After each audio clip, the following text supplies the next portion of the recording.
Welcome to ABC campus. आज हम contract act 1872 में कोर्जन का कॉन्सेप्ट पढ़ेंगे, जो कि बेसिकली सेक्शन 15 से रिलेट करता है। लेकिन कोर्जन जब किसी एग्रीमेंट में होती है तो एग्रीमेंट पे इफेक्ट क्या पड़ता है, उसके लिए हम सेक्शन 1964 और 72 से भी थोड़ी सा ब्रीफ अंडरस्टैंडिंग ले रहे होंगे, जो सिर्फ कोर्जन से रेलिवेंट है। तो मेन हमारा फोकस कोर्जन पर होगा और इसके अंदर हम 4 पॉइंट्स को डिस्कस कर रहे होंगे। डिटेल में डेफिनेशन को डिस्कस करेंगे। डेफिनेशन के अंदर ही ये पॉइंट है कि पाकिस्तान पीनल कोड जो है उसकी एप्लीकेबिलिटी का क्या इफेक्ट पड़ता है कोर्जन के एक्सरसाइज होने पर। और कोर्जन जो है वो रूल ये है कि थर्ड पार्टी के अगेंस्ट भी एक्सरसाइज हो सकती है, फ्रॉम थर्ड पार्टी भी एक्सरसाइज हो सकती है। तो ये कॉन्सेप्ट हम एग्जाम्पल्स के थ्रू एक्सप्लेन करेंगे। फिर जब ये स्टैब्लिश हो जाता है कि एक कॉन्ट्रैक्ट में एक पार्टी को एंटर होने के लिए उस पर कोर्जन एक्सरसाइज की गई थी, तो उसका इफेक्ट क्या होगा एग्रीमेंट पर, वो उस पार्टी के राइट्स क्या होंगे, और अगर वो कॉन्ट्रैक्ट कैंसिल कर सकते हैं तो कैंसिल करेंगे तो वो उसके उसके इम्पैक्ट्स क्या होंगे उनके ऊपर। तो इन 4 पॉइंट्स की तरफ वन बाय वन चलते हैं।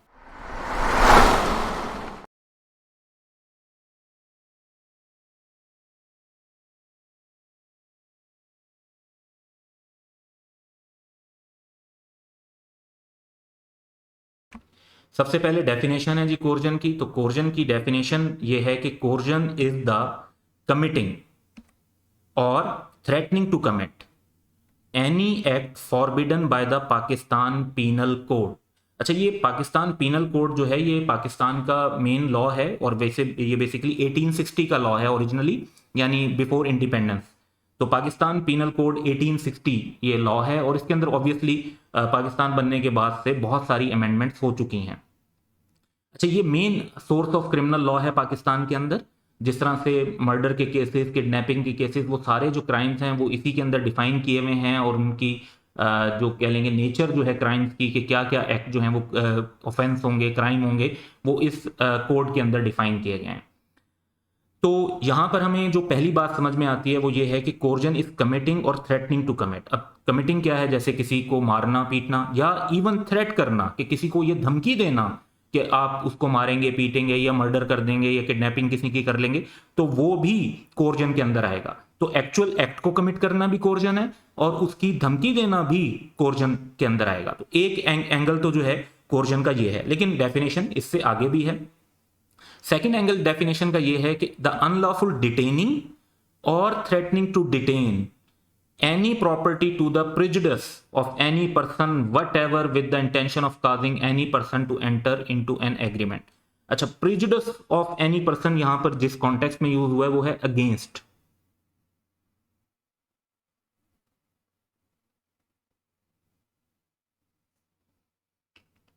सो बेसिकली डिटेनिंग का मतलब क्या है? डिटेनिंग ये है कि आप किसी की चीज अपने कब्जे में रख लेते हैं कि जी आप उसको नहीं देंगे। तो आप किसी के पैसे डिटेन कर लेते हैं, उसकी कोई प्रॉपर्टी, उसकी कोई ज्वेलरी, उसकी कोई घर डिटेन कर लेते हैं, उस पर कब्जा कर लेते हैं। तो अनलॉफुल डिटेनिंग भी कोर्जन है, और इवन डिटेन करने का थ्रेट करना यानी धमकी देना, वो भी जो है कोर्जन की डेफिनेशन में आएगा। तो एनी प्रॉपर्टी, प्रॉपर्टी से रिलेटेड बात हो रही होती है तो डिटेनिंग की वर्ड यूज होता है। To the prejudice of any person, यानी किसी भी पर्सन की जो इंटरेस्ट है उसके अगेंस्ट उसकी प्रॉपर्टी रख लेना, with the intention of causing any person to enter into an agreement. अब ये एक ओवरऑल पॉइंट है कि जी ये जो आप कोर्जन कर रहे होते हैं, जिसमें आप act forbidden by Pakistan penal code commit कर रहे हैं, या थ्रेट कर रहे हैं, या प्रॉपर्टी डिटेन कर रहे हैं अनलॉफुली, या थ्रेट कर रहे हैं डिटेन करने के लिए, वो किस लिए कर रहे हैं? With the intention of causing any person to enter into an agreement. यानी आप वो धमकी देके या उसके खिलाफ वो एक्ट करके ये चाह रहे होते हैं कि वो पर्सन आपके साथ कॉन्ट्रैक्ट में एंटर हो जाए, कॉन्ट्रैक्ट आपके साथ कर ले। तो ओवरऑल पूरी डेफिनेशन का जो एनालिसिस है वो ये है कि कोर्जन जो है वो किसी भी पर्सन को कंपेल करना है ताकि वो कॉन्ट्रैक्ट कर ले, और उसे प्रेशर या थ्रेट बेसिकली देकर कॉन्ट्रैक्ट में एंटर होने के लिए कंपेल करने को कोर्जन कहते हैं। तो ये सिंपल डेफिनेशन कह सकते हैं, लेकिन ऑब्वियसली प्रॉपर जो लॉ की डेफिनेशन है वो ये कंप्लीट डेफिनेशन है, जो कि आपको याद भी होनी चाहिए एग्जाम पर्पजेस के लिए।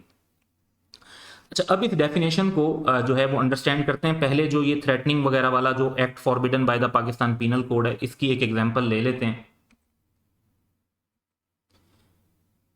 आजम beats Babar and compels him to sell his bike for rupees 20,000। तो एक पर्सन जो है आजम, वो दूसरे पर्सन बाबर की बीटिंग कर रहा है, और उसे मजबूर कर रहा है कि वो अपनी बाइक जो है वो 20,000 में उसे सेल कर दे। अब यहाँ पे हम कह सकते हैं कि हो सकता है कि बाइक की प्राइस ज़्यादा हो, वो कम पे सेल करने का कह रहा हो, लेकिन इट डजेंट मैटर, प्राइस वगैरह जो है वो यहाँ पे इशू हो सकता है एडिशनली, लेकिन वो मेन इशू नहीं है।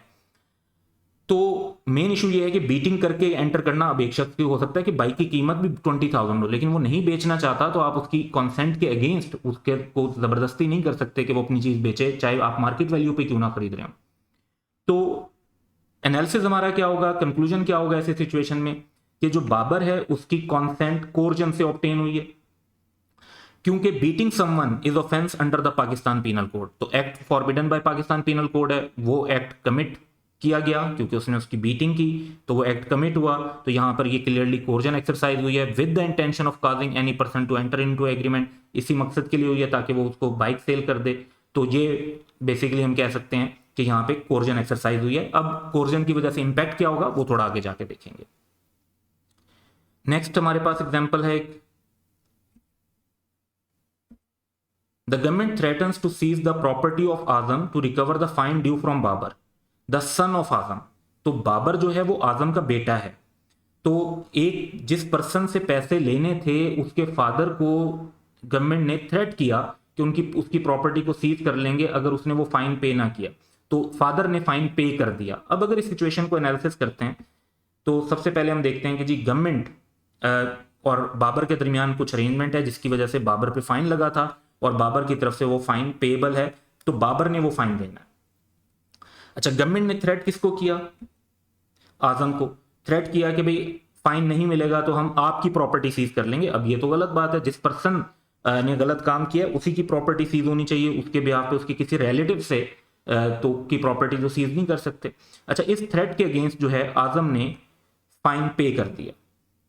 तो ये सिचुएशन जो है इस केस में बताई हुई है कि फाइन देना बाबर ने था, लेकिन उसके गवर्नमेंट ने उसके फादर को थ्रेट किया कि उनकी प्रॉपर्टी सीज हो जाएगी, तो फादर ने फाइन पे कर दिया। बाद में अगर ये फादर ये शो कर देते हैं कि जो उनसे फाइन की रिकवरी की गई है वो इस थ्रेट के अगेंस्ट की गई है, तो ऑब्वियसली फाइन प्रूव हो जाएगा कि it was recovered by coercion, क्योंकि इसमें थ्रेट था प्रॉपर्टी के लिए। तो डेफिनेशन में देखें, अनलॉफुल डिटेनिंग या थ्रेटनिंग टू डिटेन, तो थ्रेट वाली बात हो रही थी, प्रॉपर्टी की हो रही थी, against the interest of one person हो रही थी, और इस मकसद के लिए उसके साथ एक एग्रीमेंट किया गया, यानी उससे पेमेंट ले ली गई अरेंजमेंट करके। तो ये दो एग्जांपल्स हमने देखी जिसमें कोर्जन एक्सरसाइज हो रही थी। अब नेक्स्ट देखते हैं कि पाकिस्तान पीनल कोड का इंपैक्ट क्या होता है कोर्जन के एक्सरसाइज होने पे।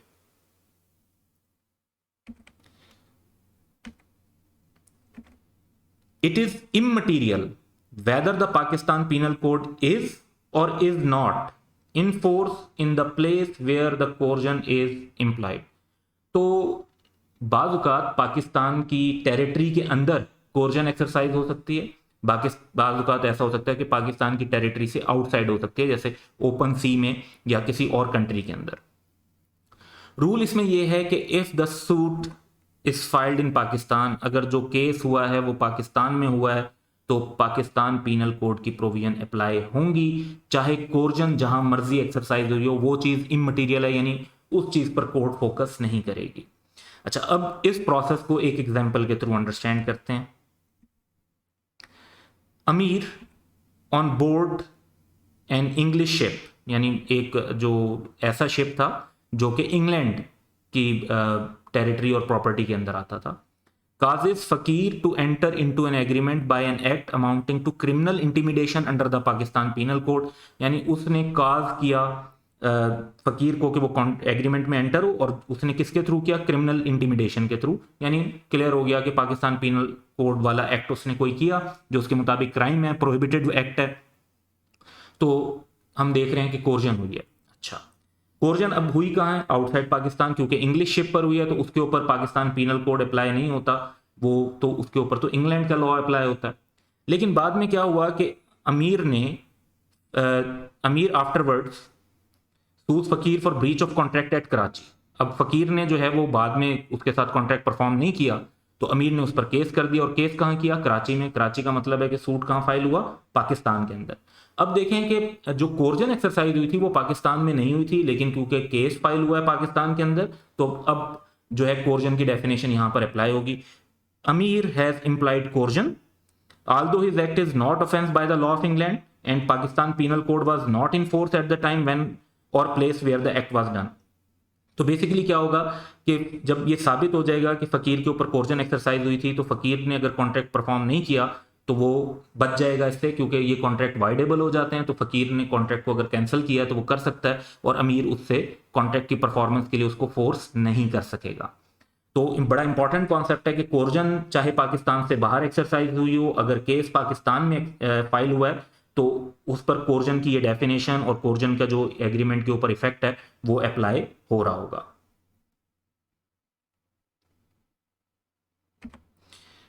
कोर्जन फ्रॉम और अगेंस्ट थर्ड पार्टी, अब ये एक बड़ा जो है इंपॉर्टेंट रूल है कि coercion may be exercise from any person and may be directed against any person.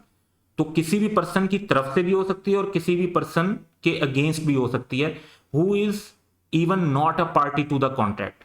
जो लोग पार्टी टू द कॉन्ट्रैक्ट होते हैं वो तो आपस में डायरेक्ट 1-to-1 डील कर ही रहे हैं। जो लोग पार्टी टू द कॉन्ट्रैक्ट नहीं होते उन्हें बाज़ औक़ात हम लॉ में स्ट्रेंजर टू द कॉन्ट्रैक्ट कहते हैं।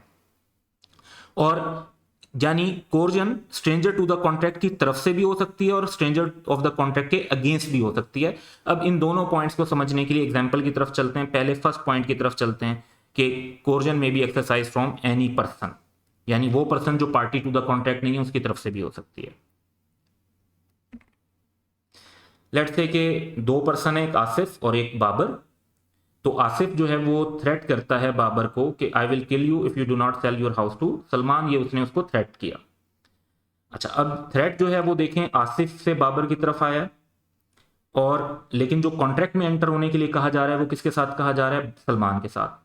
तो कॉन्ट्रैक्ट आसिफ और बाबर के बीच में नहीं होना, कॉन्ट्रैक्ट बाबर और सलमान के बीच में होना है। अच्छा, लेट्स से कि बाबर ने इस थ्रेट के अगेंस्ट अपना घर जो है वो सलमान को सेल कर दिया।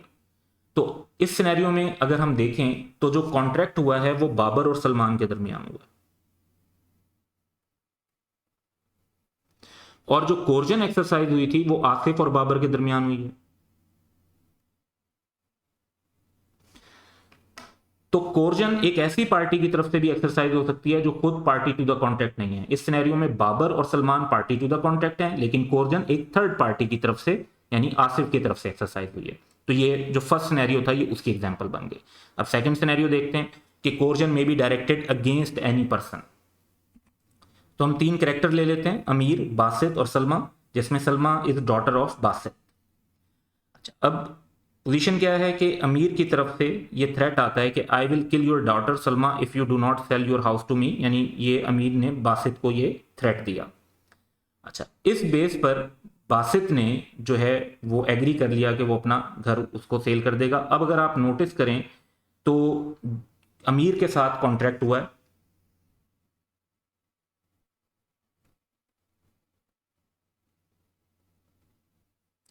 लेकिन जो कोर्जन डायरेक्टेड थी वो किसकी तरफ थी?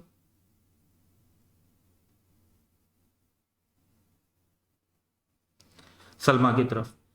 तो बासित ने अपनी डॉटर के की सेफ्टी के लिए उस थ्रेट से अगर घर सेल किया तो स्टिल कोर्जन जो है वो एक्सरसाइज होगी, और कोर्जन एक्सरसाइज समझी जाएगी, और जो एग्रीमेंट है, कॉन्ट्रैक्ट है, वो वाइडेबल होगा eight the option of Basit if in future proves कि जी जो कॉन्ट्रैक्ट है वो उसमें कोर्जन एक्सरसाइज हुई थी।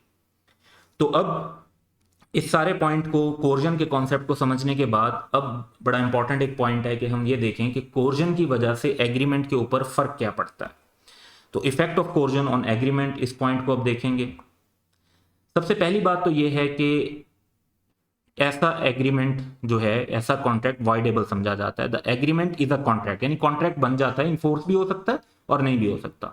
Voidable at the option of the party whose consent was caused by coercion, यानी एग्रीड पार्टी जिसको थ्रेट किया गया है, जिसके अगेंस्ट कोई ऑफेंस किया गया है, वो पार्टी उसको लॉ ऑप्शन दे देता है कि वो चाहे तो कॉन्ट्रैक्ट को वॉइड भी कर सकती है और वो चाहे तो कॉन्ट्रैक्ट को परफॉर्म भी कर सकती है। अब यहां पर हम एक सिनेरियो ले लेते हैं। दो पार्टीज, दो पर्सन हैं, आजम और बाबर, और आजम जो है वो थ्रेट देता है और ऑफर भी साथ ही देता है थ्रेट में कि ही विल किल बाबर अगर वो अपनी BMW गाड़ी उसको 2 मिलियन जस्ट 20 लाख रुपए में सेल नहीं करता। अच्छा, बाबर जो है वो ऑब्वियसली इस थ्रेट के अगेंस्ट, लेट से हम कहते हैं कि वो ये डील कर लेता है और गाड़ी आजम को ट्रांसफर हो जाती है, कैश बाबर को मिल जाता है।